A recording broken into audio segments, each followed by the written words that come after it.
जय माँ लक्ष्मी। नमस्कार दोस्तों, आप सभी का मेरे चैनल में हार्दिक स्वागत है।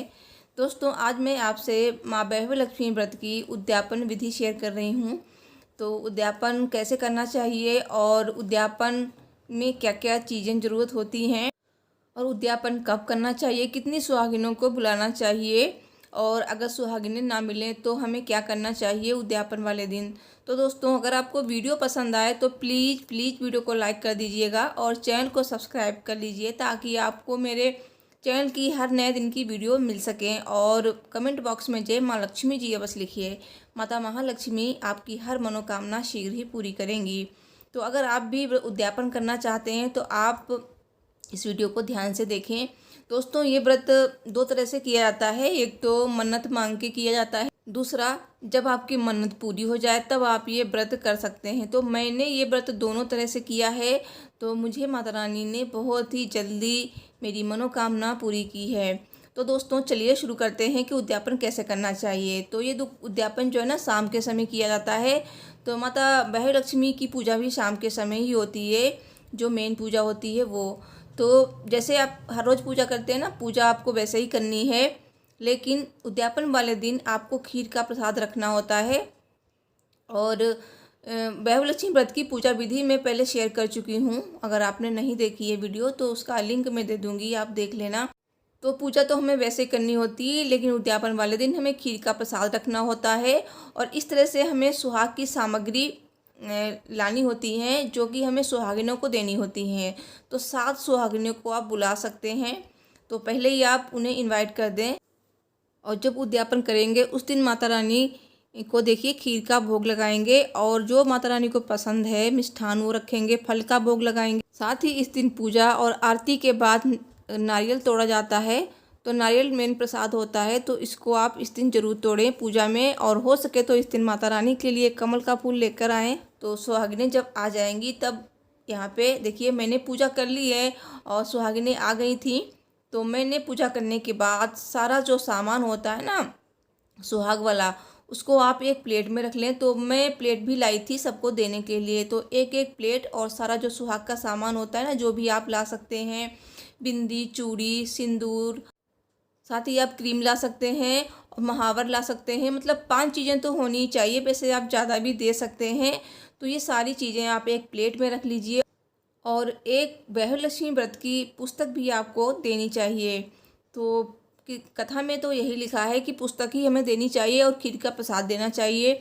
वैसे सुहाग की सामग्री भी देना बहुत ही ज़्यादा शुभ होता है, इससे हमारे सौभाग्य में वृद्धि होती है। तो आप चाहें तो आप सिर्फ किताब और खीर का प्रसाद दे सकते हैं सुहागिन महिलाओं को कुमकुम का तिलक करके, लेकिन आप चाहें तो सुहाग की सामग्री जरूर दें, क्योंकि इस तरह से हमारा जो सुहाग है अखंड रहता है।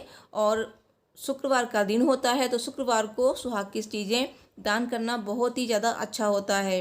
तो इस तरह से अगर आप प्लेट नहीं ला सकते हैं तो आप पैकेट बना लीजिए, पैकेट में ये सारा सामान रख के उनको दे सकते हैं। तो सबसे पहले तो हमें कुमकुम का तिलक करके खीर का प्रसाद देना होता है।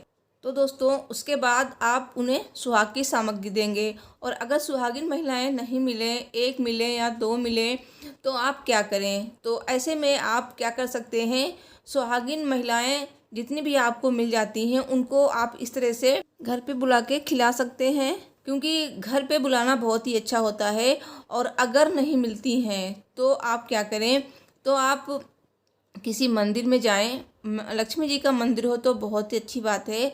तो मंदिर में जाकर आपका जितना भी, जैसे आपको 3 मिल गई सुहागिन तो 4 बच गई हैं, तो वो चारों जो पैकेट हैं वहाँ लक्ष्मी जी के मंदिर में आप दे सकते हैं। और मंदिर में कोई भी सुहागिन महिलाएं आपको मिल जाएं तो उनको भी दे सकते हैं। और नहीं मिलती हैं तो आप माता लक्ष्मी जी के पास ये अपना सारे पैकेट वहाँ पे रख सकते हैं और माता लक्ष्मी जी से विनती कर सकते हैं कि माता लक्ष्मी जी, मैंने आज वैभव लक्ष्मी व्रत का उद्यापन किया है तो मुझे सुहागिन महिलाएं नहीं मिली हैं, तो इसीलिए मेरा ये जो प्रसाद है आप स्वीकार कीजिए और मेरा व्रत पूर्ण कीजिए, मेरी मनोकामना पूर्ण कीजिए। तो ऐसा भी कर सकते हैं। माता रानी सब जानती हैं। और किताब, सुहाग की सामग्री के साथ एक फल भी आपको जरूर देना चाहिए और नारियल का प्रसाद भी देना चाहिए। और दोस्तों, उद्यापन वाले दिन जो शाम की पूजा होती है ना, पूजा के बाद जब आरती करते हैं, आरती करने के बाद जो माता रानी से प्रार्थना की जाती है, विनती की जाती है, जो बुक में लिखा है वो आप ज़रूर पढ़ें। तो वो ज़रूर पढ़ना चाहिए क्योंकि वही सबसे मेन होता है। और उसके बाद ही हमें सुहागिन महिलाओं को टीका करके खीर का प्रसाद देना होता है, फिर हमें सुहाग की सामग्री देनी होती है।